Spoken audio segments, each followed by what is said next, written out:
everyone. Welcome to the Micron Podcast. I'm Seun Onigbinde.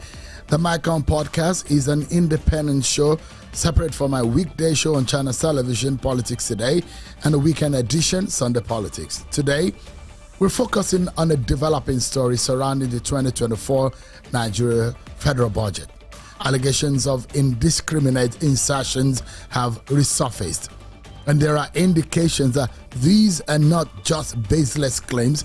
As seen in the recent past, even some lawmakers pointed fingers at the legislative chambers. Don't forget the Senator Ningi's episode. Reports also indicate that the federal government allocated projects worth billions of naira to the wrong agencies. This raises concerns about budget transparency and the accuracy of allocations. Budget, a civic tech organization, says the National Assembly inserted 7,447 constituency projects worth 2.24 trillion naira in the 2024 budget. Yes, you heard me right. What projects were inserted? In what agencies? In the course of our discussion on this episode, I will show you some indiscriminate and frivolous items inserted in the budgets of the MDAs. Well, the big question is, was Senator Ningi right? Was he being persecuted for speaking truth to power or really belling the cat? Let's speak to the co-founder of Budget, Mr. Seun Onigbinde, who joins us virtually, has always maintained that the 2024 budget is a mess. Mr. Onigbinde joins me now. Thank you so much, Mr. Onigbinde, for joining us today. Thank you so much, Seun, for inviting me and for making me part of this conversation. Yes, thank you so much. Thank you. Now, it does look like there are a can of worms, isn't it? Yeah, there are a can of worms that have opened up, and we think that this continues to degrade the Nigerian society unless we stem it. There's a story behind this. And I think if you wind back a little bit, we remember that there were what we call constituency projects. Yeah. And there was fight over this. At the point, the National Assembly and the Executive agreed that they will have 100 billion naira for constituency projects. All right. This amount of money is what will be used for constituency projects. So let's take it one after the other, because a lot of Nigerians will be wondering, oh no, it looks like a story we've heard before. And personally, I've dug into this kind of conversation in the past, a conversation that has eaten up so much into our polity. But look, let me then go back a bit, because this 2024 budget has seen a federal lawmaker being suspended. So would you say that Senator Ningi was right to have blown the whistle at the first time? Maybe not absolute in the figures that he said, but blowing the whistle in the fact that the budget was padded and there were indiscriminate insertions. Was he right? On those 2 points, budget being padded, indiscriminate insertions that were not equitable, he was right. If he made points about the fact that National Assembly members now use their privilege because they superintend over committees, and they also maybe have some status or levels within the National Assembly, and they now put whatever they like in different agencies and now model up the entire budget final framework. He was right. And I think we made that point that he might have been wrong on some things that he made claims about, maybe model his figures up. But on the fact about that, the budget has stopped being a policy instrument and just used to extend political opportunities and leverage. I think on that point, he was clearly right. And I never supported the suspension of Senator Ningi. I do not support the suspension of the representation of the people in the National Assembly. If the National Assembly has issues with any senator on any situation, let them take the person to court, and maybe the person did something illegal, criminal, or something like that. But for National Assembly to just say, go 9 months, go 3 months, go 90 days, I don't think that is fair. So let's some very quick questions I'd like to ask you.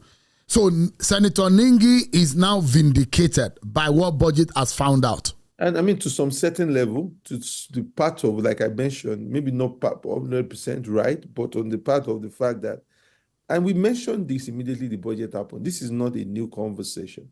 When Senator Ningi brought out his allegation, we presented a paper, and that was when we mentioned that 7,447 projects were inserted into the budget by the National Assembly. And these projects were over 2.2 trillion naira. And we made those claims that it has never been this brazen, it has never been this huge. And also, it's not that these projects are not major projects. So I'm not saying you put in a Lagos-Ibadan express road here. It's more like putting street lights, boreholes, water systems, support for traditional rulers, and scattering that all over the budget. And in that way, what happens is that you don't get the most important things. You don't get to prioritize what is most important for the country at that point. You also don't send money to the places that are most important. I mean, look at what we've had in Maiduguri recently. That dam has been budgeted for over the years, but the funds have not been fully released over the years for the rehabilitation of that dam. And at the end of the day, and if you check that same agencies, that's constituency project. That is the National Assembly members are forcing it without capacity, without scope, without technical expertise to execute those projects. I mean, let's take it, break it down. All right. Let's before we get into the nitty-gritty, we will take time to look at those items, the details, because I want you to be able to tell us with your own mouth what budget has found out. But before we get into it, let's get clarity. Constituency projects are such projects that are standard in legislative practice in most democracies, where a lawmaker influences projects in his own constituency for the benefit of his people. So in that sense, constituency project is not a wrong thing. It's a rightful thing to do and legitimate, isn't it? Yeah, I agree with you. And I think budget's position has always been clear. There is nothing wrong about doing constituency projects if it is done responsibly. It is fine for a senator or House of Rep member to make a decision and say, for my people also should get something. Even I feel that it should be something that should benefit more people. I mean, you build a school, you build an hospital, you build a water system. It's not, you go and start distributing sugarcane or start distributing sewing machines. But I feel that constituency project, I mean, the US, they call it pork and barrel project, are fundamental. I mean, have been shown in most democracies, most presidential democracies, let me put it that way, to happen. And I think it should be welcome. And I think Nigerians have come to accept it. Yeah. So I'm trying to build a case here such that Nigerians will understand where we're coming from, what is right, what is wrong, and what in the eyes of the law are the infractions and the abuse of office. Because what we are able to analyze right here on the podcast is there are two major issues right here. Infractions, which are somewhat might be illegal, and abuse of office, which is a moral duty, which is taken out of context or out of the premise. Now, what is right in the eye of the law as far as the Appropriation Bill or Act of 2024 is concerned for constituency project is an envelope budget of 100 billion naira. Is that right? That's right. That is what we are supposed to have gotten for lawmakers. 100 billion naira, nothing more, nothing less. Exactly. Nothing more, nothing less. It should have been 100 billion. It's under the consolidated fund, and that's where it's supposed to be. And it's not supposed, and you are supposed to nominate projects into it, based on maybe your ranking or status in the National Assembly, and that should just be it. And that was what it was for years until recently, where people left the 100. They would still nominate projects in the 100 billion, but they now went directly into the budget of the MDAs and now started indiscriminately inserting items into. All right. Now, so what also caught our attention is the unwise, indiscriminate, because if you are wise in the way and manner you insert this project, people will think, okay, that is right. If you put round hole in round pegs, or round pegs in round hole, people will say it makes a lot of sense. But it does look like there are senseless ways by which they approached it. And there are, if you cross those projects across the MDAs, you see that they don't belong in those MDAs, which is what gets our attention. So let's get to it, Mr. Onigbinde.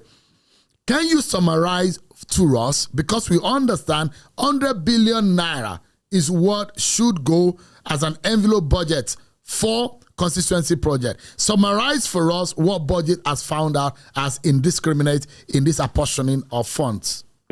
Let me first start with that there's a fundamental issue here, and there are two fundamental issues here. One issue is the appropriation powers of the National Assembly, which has been left open-ended because nobody has been bold enough, to seek full interpretation from the Supreme Court. And I'm a big fan that should be done, because it looks like this Supreme Court we have is not textual. It sees the Constitution as a living organism, which is the way we saw the interpretation of the LGA autonomy.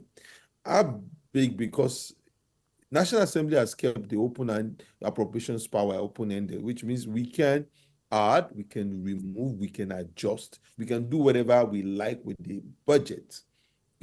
Something also very similar to what you get with the U.S. Congress, but whatever you get with the U.S. Congress also has a context in some sort of way, because there are earmarks and there are fixed costs within that structure.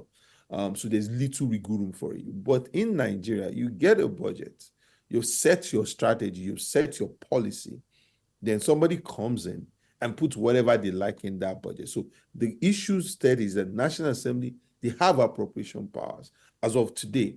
The second thing is the abuse of those powers. And I think that's the major problem that we are contending with today, that because with great power comes with great responsibility.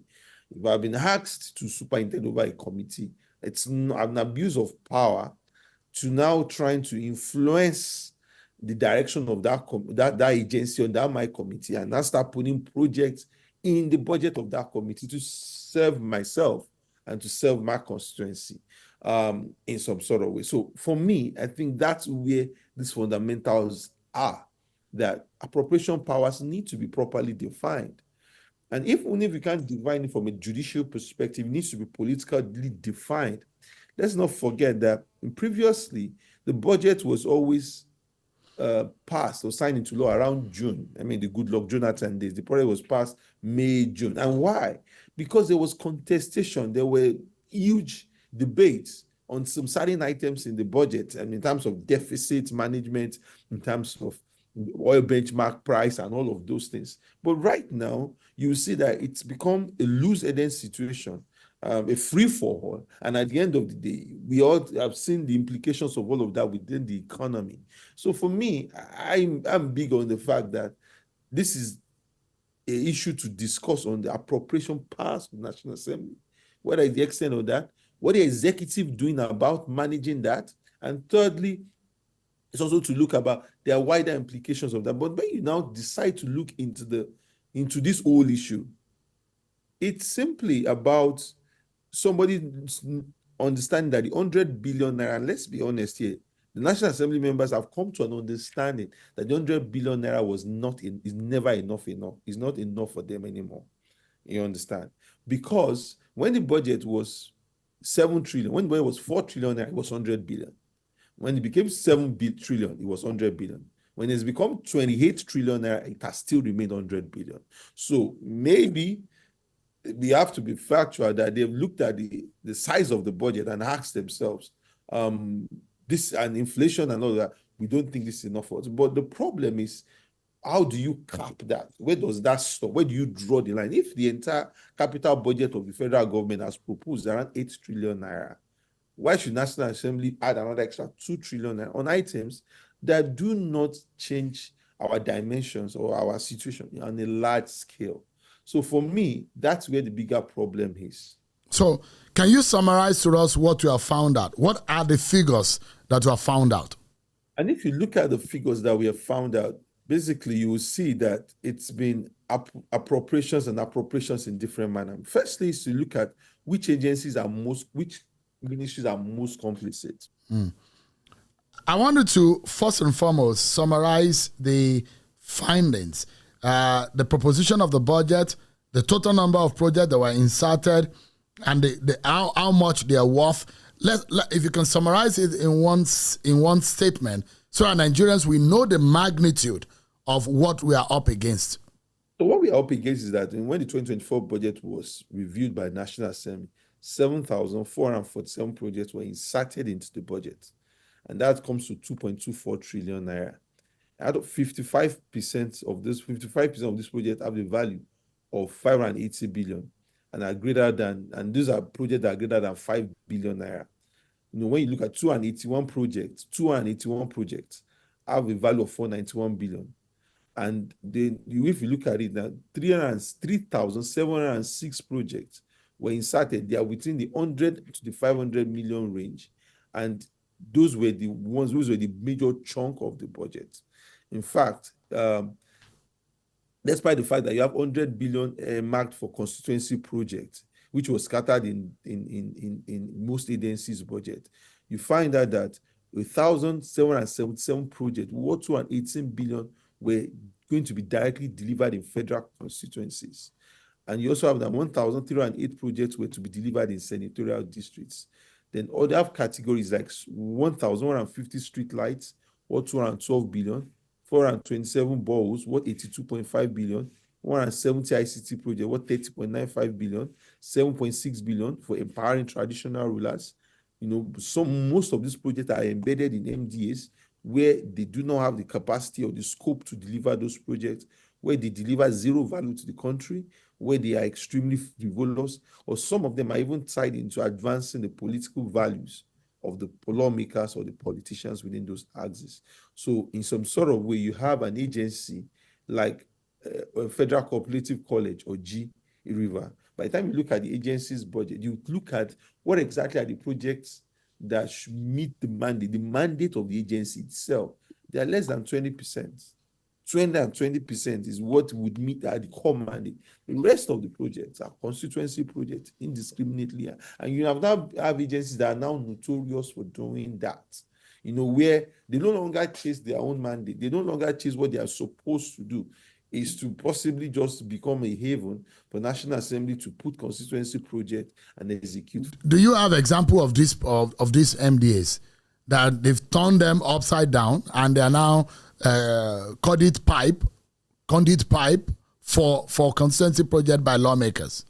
Yes, for example, like I mentioned, the Federal Cooperative College or River, when you look at... This is not the first time. Last budget also, this same institution it was fingered of this kind of situation. Yeah, a Federal Cooperative College. It is not a Ministry of Agriculture, rural roads. It has nothing to do with Ministry of Works. Construction of rural roads, provision of town hall meetings, construction of classrooms, construction of street lights, construction of motorcycles, tricycles. That's all it has become. And it doesn't have any business. What's the business of that agency with that sort of mandate? It doesn't have something like that. And that's the bigger thing that we have been pushing on a heavy way. Yeah. So which other agency or MDAs caught your eyes that you think this is really abominable? And you have other agencies itself, like and if you start looking at something like Cocoa Research Institutes, you start seeing ridiculous things. You also have the National Center for Agricultural Mechanization. So if you have an agency like National Center for Agricultural Mechanization in Ilorin, it's providing security patrol vehicles in Lagos. It's supporting language and study arts in Bayelsa State. It's supporting traditional rulers. It's supporting community-based health insurance and free maternal and internal infant mortality program, something that should be done by the Ministry of Health. So you have an agency like that doing health insurance for local community members. And that's that's happening under the National Center for Agricultural Mechanization in London.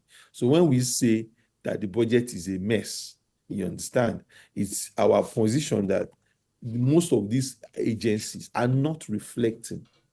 These agencies are not reflecting their purpose, and there is no way you get development in this manner if the agencies themselves do not reflect the the budget do not reflect their scope or their purpose of why they were created.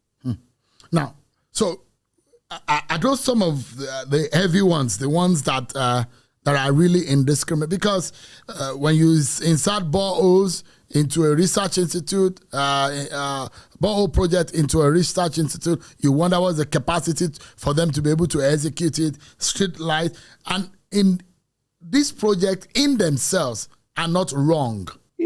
But is it? They are not wrong, but they are wrongly placed, isn't it? No, I don't. I will not agree that they are not wrong. I mean, let's be honest. When we say the budget, what do we mean by the budget? When we say the budget, we are saying that this is your tool for policy. This is your tool to show prioritization of public spending. This is your tool to really deliver on the promises you've made to the people. And we are not talking about an LGA budget here. We are not talking about a state budget here. Even the state government that chooses to buy cars for the traditional rulers, yeah, so be it. I mean, maybe, that is within their purview. But what is the business of the National Assembly with the law of this? If you have a cap of 100 billion for constituency project, and you say, oh, maybe that cap is not enough because the size of the budget is now bigger, and you say, we're going to put that cap at 250 billion, and you stay within that cap in a way that is organized, that is structured, it's much more better that way than to now indiscriminately sit down in a corner and just now say, this is how I think the budget should go, and this is what I can put in the budget for myself. And you now have, and if you look at some of the analysis, some of the insertions in some sort of way, in that 82.5 billion for balls, 212 billion for street lights. I mean, look at that size of the amount. Imagine you put 212 billion in tertiary health institutions. My mom used to patronize University College Hospital Ibadan, and she was, highly, excited about always going there, to say this legacy of UCH and all of that. Over the years, she stopped because the degradation continued to happen. Because we don't purposely spend money. Look at the dam in Maiduguri.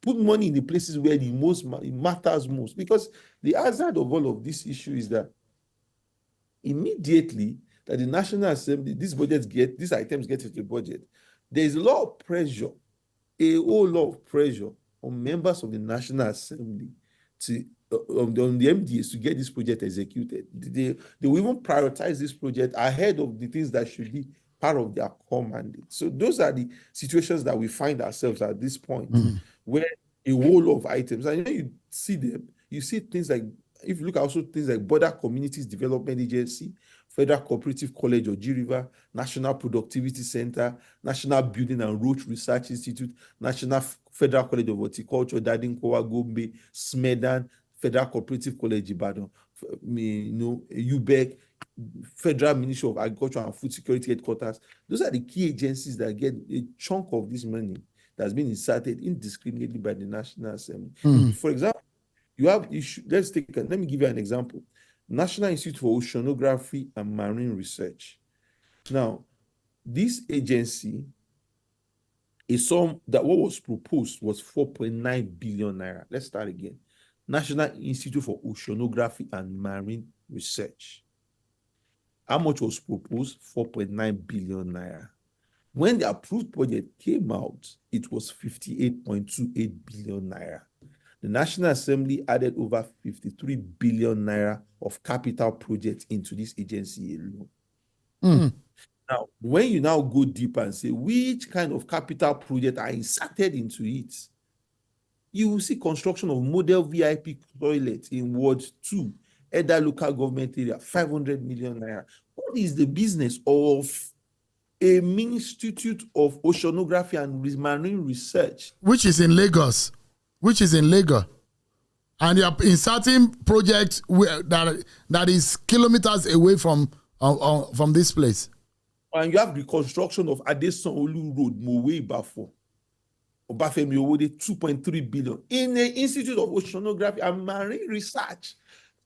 Where does that make sense at all? I mean, so that's my own issue. So you see that the budget goes in, and by the time it comes out, it doesn't just make sense. So you now look at the mandate of National Institute of Oceanography and Marine Research 10 years down the line. It just pays salaries. It does capital project that has no business with. And we're now asking, how are we not developing? How are we not making sense? So Mr. Onigbinde, let us speak plainly. There's those who will say there are ways by which these lawmakers go behind and have access to the funds. And that is where the corruption comes from. How is the corruption perpetrated through this constituency project? First of all, you see that, and this is us speaking plainly. Most MDAs, if you speak to them, they've labeled those projects National Assembly projects from the get-go. So even National Assembly members will tell you that we don't execute projects, we are not involved in this project. Ours is just to nominate. It is the MD that will nominate. But in the MDAs themselves, I've already put a dot and a cross behind this project and said these are projects of National Assembly members. So the entire procurement process for most of those projects, they are done in consonance with the knowledge of most National Assembly members. That's just the fact. Anybody, if you speak to any head of MDA privately, and that is what they will come back across to you. And what you now get in that situation is that you get a suboptimal delivery. And we are doing Tracker's anniversary at 10. There's a whole long list of abuse. Sometimes you see National Assembly members who write donated on the project, donated by Senator XYZ. James Faleke, we still highlighted one a few weeks ago, donated by Honorable James Faleke. Even when the chief of staff to the president was House of Rep member, we pushed back on some of those things that were labeled as donations. The same thing you get, or some people even putting some of these projects in their own company. There was a senator in Kebbi State, that put a water system, put it inside his own compound, and he called it, he says because his compound is part of the constituency. We fought a House of Rep member who turned an ICT off center and turned his own personal cyber cafe. If you read Tracker's 10th year anniversary research document, which is going to come out on Saturday in the next few days, you would be shocked at the revelations of abuse over the years on this situation. And I don't even, me being pragmatic here, if you cap that in some sort of way, you put a lead on that and say, okay, if this is going to be 2% of our capital projects as a country, you could even live with that and continue to retool that and continue to rework that until you get the kind of the quality that you deserve. So what has gone the budget and just put 2.2 trillion, and now everybody now starts doing free for all? So this is the gap, Mr. Onigbinde. They will insert these projects into the budget. They will claim that they just inserted it for the sake of their constituency. The MDAs will say, and they will make it look like it is the MDA's duty to implement. But in the real sense of it, MDAs will tell you that it is tagged National Assembly project. So they really do not have the capacity to monitor and implement it. Now, correct me if I'm wrong. For those who claim and say that most, and which you have also said today, that Tracker has identified that most of these projects are uncompleted, several years down the line, they are not properly implemented, properly cited. And there are those who claim that some of these lawmakers go behind and meet some of these contractors and split the money for the project, and it will not be completed, and these monies have been given for this project. Is that what really go on? You have instances of that. And I think, budget has given, at least we have sent petitions to ICPC, more than 30 petitions. We sent petitions to EFCC about some of the things that we have seen as abuse. We have left them to those agencies to decide. And I think there were issues, we ran into issues with some senators. Senator Buruji Kashamu, before he died, There were some ambulances found in his compound. There was a senator in Enugu that kept empowerment project in his compound for over a year. I can't really place his name now. So there have been times where we have also provided information to anti-corruption agencies to be able to stem this abuse. The reality is that constituency project, as it is being executed now or insertion to the National Assembly, provides opportunity for abuse and corruption. That is just the reality. National Assembly members cannot nominate projects and cannot be seen to even execute this project, and at the same time want to oversee this project. It's just not accepted. That's why we said you created a cap of 100 billion. If National Assembly wants to extend that cap into a reasonable amount, it should do so. And why allow the executive that has proposed items and projects to the budget, I mean, in terms of how he sees his policy framework, allow the executive to execute, to deliver on their projects, and let it just be at that point. And we will be able to get a project that is built on development, not expanding deficit and expanding deficits, spending money frivolously on items that by the time you put it as a whole, it does not change the matrix. Go and check the solar street lights that were executed 3 years ago. We have a report coming out. 74% of them are broken. 74% of the streetlights that were implemented 3 years ago no longer work. So what are we now saying? So you were also very vivid and straight in your analysis, and you have there are several high-profile officials, including the Senate President Godswill Akpabio, the House Leader Honorable Julius Nyovere. They are linked to large projects in the 2024 budget, with Senator Akpabio alone associated with over 20 billion naira in projects. And you look at it, you highlighted about 15 of them, and most of them are National Assembly principal officers, with the Senate President having the highest. Is there anything wrong in what you discovered in some of these projects that are being linked to some of these personalities? For example, Akpabio linked to 43 projects. Senator House Leader Nyovere, 48 projects. Deputy Speaker, 41 projects. House of Reps Chief Whip, 36 projects. House of Rep Deputy Chief Whip, 43 projects. Are there anything wrong in the linkage of this project? And what did you find out in these 15 personalities in the National Assembly? I think the challenge also is that, and when you said it, Oningi came public, it's also there were some tunes around the inequity, in the inequity around the distribution of this project. The inequity around, I mean, if you look at it specifically, what says in a proper system, you would have the House leadership or the Senate leadership. You have the ranking senators, you have the floor members.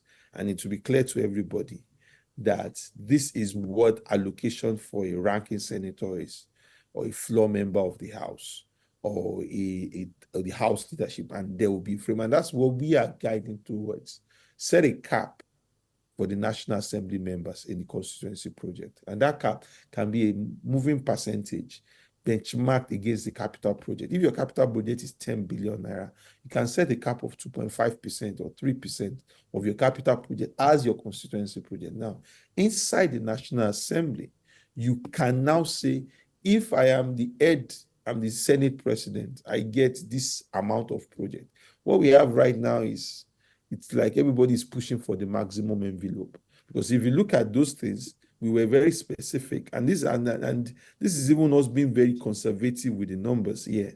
Because if you look deeply, we only took projects that were located in the constituency of the Senate President. We didn't even go deeply and start looking, beyond that.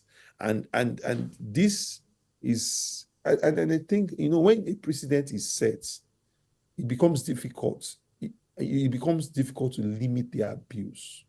In the previous budget, it started creeping in when you started seeing projects in Yobe, the Senate President's district, projects in Surulere, the Speaker's district, and you started agencies where there was a report where a school in Southeast without infrastructure was constructing roads in Surulere. You find, and it was a thing of the leadership of the House in the previous years. Now you find out that even floor members and even chairman and vice chairman of committees have also now adorned this gap and this rope. And they also now want to just do everything to put whatever is possible into the budget.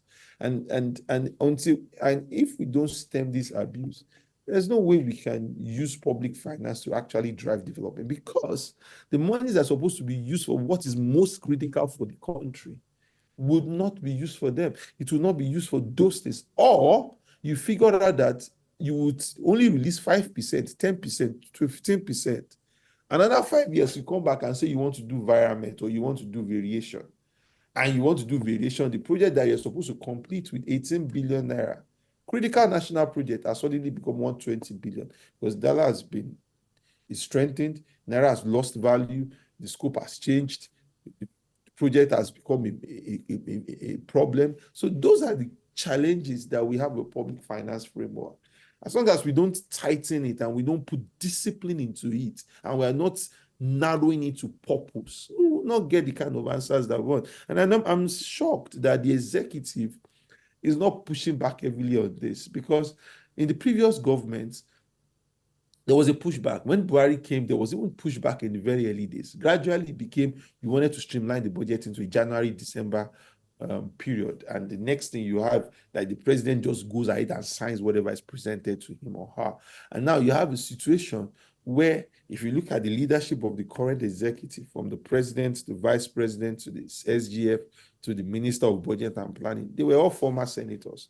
So it seems like maybe it's their philosophy, or maybe it's their acceptance that the National Assembly has a right and the moral element to tamper with the budget as much as they like. I don't know where that's coming from. I'm saying that process cannot engender development in any manner. So you look at it, states like Akwa Ibom, Edo, and Abia have significant budget allocations tied to political heavyweight. How does the executive, for example, ensure that these regional disparities do not undermine balanced development across the country? It's a big point you've made there, because if I'm from Taraba and we don't have a Senate president, we don't have a deputy Senate president, we don't have appropriation chair, we don't have majority leader, we don't have house leader, we don't have house whip, we don't have house minority leader, there's a likelihood that we don't get development. And we might be the group of people that need development most, So what you have seen now is that national budget has become like a squabble, has become like a fight, to just benefit your own people, because you believe you are here today and might not be there tomorrow. And at the end of the day, you are not making the instrument of public policy. You're not running it in an optimal way. There's no way we are going to get even development. It's some way we do things. We want to give money into the country. We say we're giving 3 billion naira to each state. And I'm asking, does Bayelsa and Kano State, do they both need 3 billion naira at this point for this situation? Is it not a situation where you have to be able to be open and honest that there are some investment or disparities or some inequities that have stayed within our environment, and we need to overcompensate, or to put more money or put more resources behind that? So for me, personally, I think that we have to come to a position where we ask ourselves, do we just want to keep spending, or do we want development? Because if we want development, it is more focused, it is more targeted. The US that we are trying to copy in terms of, we want to do pork and barrel and this session, the US doesn't run this way. The budget of the US already has earmarks and has mandated spending. So, which means there are some agencies that you can't even if you're a lawmaker, you can't tamper with their budget. You can't, because their budget is, if they say we are going to the moon in 2030, that means there's been allocation for between now and 2030 for us to prepare, for us to go to the moon. So there are some things that have been set in development on a long-term basis, and the budget is now being used to midwife that. So you don't now say, because you are NASA now, and you come and be digging borehole in my community. No. You can now decide to say, okay, 1 or 2 or 3 projects, I'm going to put it in my community. But that also has a cap, because in the whole process, you're also watching the deficit. You're also watching what is the implication of some of those projects on the communities that you bring it, that you are doing it. But what we have here is that nobody is looking at the bigger frame of development or fiscal discipline.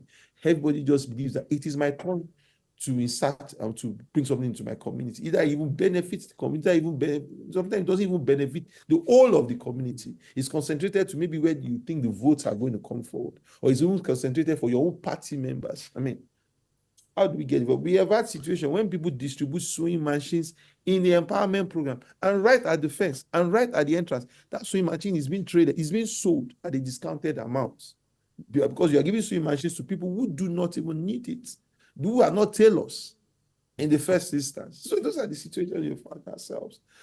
So I mean, it looks like a very frustrating situation. So you look at it in a country where millions struggle to afford basic amenities, even find it difficult to feed. How do you reconcile seeing 500 million naira allocated, for example, for security patrol vehicles in Lagos, while healthcare, education, and essential infrastructure in rural areas are starved of funds? Does it ever feel like we are perpetuating a cycle of neglect and suffering for the most vulnerable people of our population? It's just what it is. Like I said, we're not deliberate about development. What we have is just political elites, seeking every means, to benefit wherever they come from, and use their powers to benefit their people, or benefit not their people in code. They're primarily even benefiting themselves. Some of them are for political mileage. Some of them are not tied to the kind of impact that you should expect. Because if you have a local community, like I mentioned, in Taraba, in the Benue, you have a highly conflicted zones or highly displaced zones. Those are where you put the priority of your investments in. You want to look at roads that the main artery. Look at, from Ubomosho, the road between Ibadan and Ubomosho has been in construction since year 2000. It's not completed till now. Year 2000, that road construction started, and the sections of the road that were built are they're already falling into this. Ms. Onigbinde, you talk about that road you mentioned intersects about 3 states or 2 states, Oyo, Kwara. Oyo, Kwara. That's road between Oyo. And it will take you up to Niger State. Yeah. That expressway. Now you because we released 10 billion this year, we released 3 billion, so we released 2 billion this year, we released 1 billion this year. Then we're borrowing a lot of money. Then the money is not targeted. It's as if you buy bread, a big loaf of bread. Then you now take a small slice of butter, and you're now spreading it on a big loaf of bread. How does that make it pleasant to eat? You understand what I mean? If you target the spending onto things that could be much more impactful and useful, because you're also running against time. If that road was supposed to be constructed for maybe 60 billion when Obasanjo started it, and through the PDP years, it was poorly neglected, and Buhari also came and was doing it in small fragmentation, and was building it with piecemeal. If that road was supposed to cost 60 billion, that road would have found that we have spent around 600 billion on that road by now. Because over time, you will see how contractors will come back and tell you it's variation. Bitumen was this amount last year. It's no longer this amount. Gravel was this amount. It's no longer this amount. And at the end of the day, we are in this self-perpetuating cycle. So if you say our capital project is 8 trillion naira, let the federal government, which is supposed to focus on the big pipe project, focus on what matters, not street lights, not traditional rulers, not balls that are indiscriminately inserted. And I think it's something that the executive, if President Bola Tinubu wants to succeed, this is something that should go way at the top of his agenda. How do I engage the legislative arm that there has to be some fiscal discipline in what is done with the national budget? Else, he will spend a lot of money, he will borrow a lot of money, like the previous government did, and you're going to look back and say, where is the development? And you barely find it. All right. Let me perhaps anchor on this note. And you look at it, you say that the 2024 budget is a mess. Is this the biggest mess that we have seen in respect of any budget of Nigeria, the federal government, since 1999 that you know? This is the worst budget that I have seen in terms of a proposed budget, what the executive planned to do, and what finally came out. This is personally the worst budget because I saw the fact that there is a brazen attempt to indiscriminately insert items into the budget to just serve personal and narrow political interest. I did not see the budget as a tool for national development. And in that process, we also did not see any pushback from the executive to properly review. Let's not forget the budget was passed into law maybe 2 days to the end of the year. The president arrived in Abuja maybe on the January 2nd and just signed it into law. If it's because we are trying to get speed, does not mean we compromise quality. So if the if the president had tarried 30 more days, which is the problem with this government, seems in a hurry to make decisions without properly reflecting on what are the wider implications of things. If he tarried for 30 days, it's not the end of the world, and he pushed back on some certain things. Maybe the National Assembly will have some form of reflection, and they would say, okay, we can't continue to do this. Same scenario we have with fuel subsidy removal, same scenario we have with the parity that we are seeking with the exchange rate. There has to be some methodical thinking into how things are done. Else, it's going to be like China in the bull shop. And at the end of the day, you get chaos and you don't get results. So what can because the citizen seems to be on the receiving end, and when we wonder that the National Assembly is supposed to be for the interest of the average person, representing the interest of the average person, but does it look like the National Assembly is not really standing for the Nigerian people? And where should the average citizen, where do we go from here? How do we take this up? The National Assembly will say those projects are put in the budget to serve the people. That's what they will say, But where? Are they in the right agencies?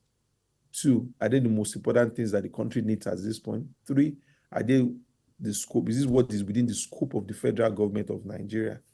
4, are they to actually serve development or just to benefit themselves? So at the end of the day, the citizens have to push back. What we want to do is we're trying to collate signatures, and we don't want to collate signatures. We don't want to say we collected 100,000 signatures. We want to collate signatures based on the constituencies on senatorial districts. So if I'm from Obomoso North, senatorial district, I want to be able to write my senator, say, see, sir, this is the abuse that is happening with the budget, and this is why Nigeria will not develop, or this is why results will not happen. And we have to take the budget back into a place where it is a tool for national development. And we were going to make sure that National Assembly members are on recess now. By the next few days, we'll put this publication out, this opportunity out, and National Assembly members, and they were able to send this document to each of members of the National Assembly when they resume. We also plan to engage the executive because we believe that some of these issues are not just judicial.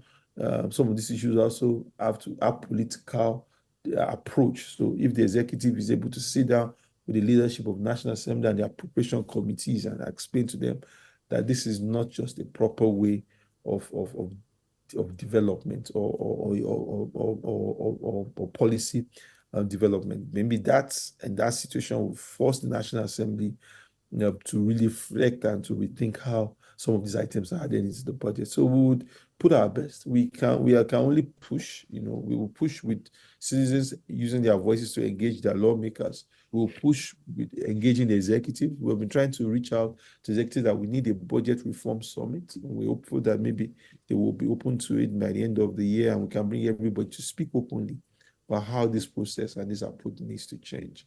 If the executive does not help us in this process, well, at the end of the day, it's Nigeria, but it's not my government.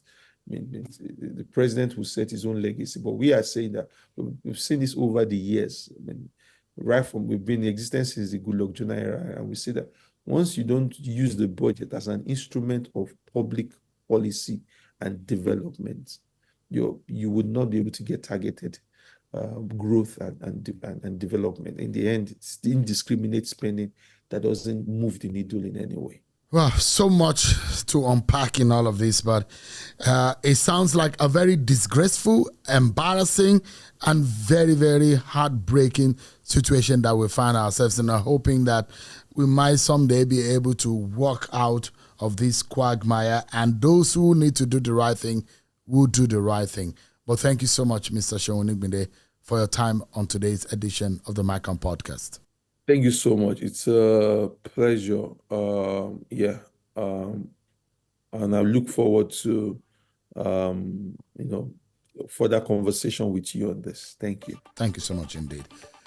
Well, everyone, that's our MyCon podcast for this edition, and I hope that you've been able to get a sense of what this all means to you as a citizen, wherever you may be, either you're in Nigeria or not, whether you're in the far north or the down south, it means something to our polity. It's either holding back our development or something that is fundamental is happening to our development as a people. Because those who have the responsibility of doing the right thing, if they are not doing it, then we are in trouble. So you need, as an active citizen, to take action. But that's how we leave it on this edition of the MyCon podcast. Thank you indeed, everyone, for joining. Don't forget to subscribe so that you get to know as soon as we get new episodes on this MyCon podcast.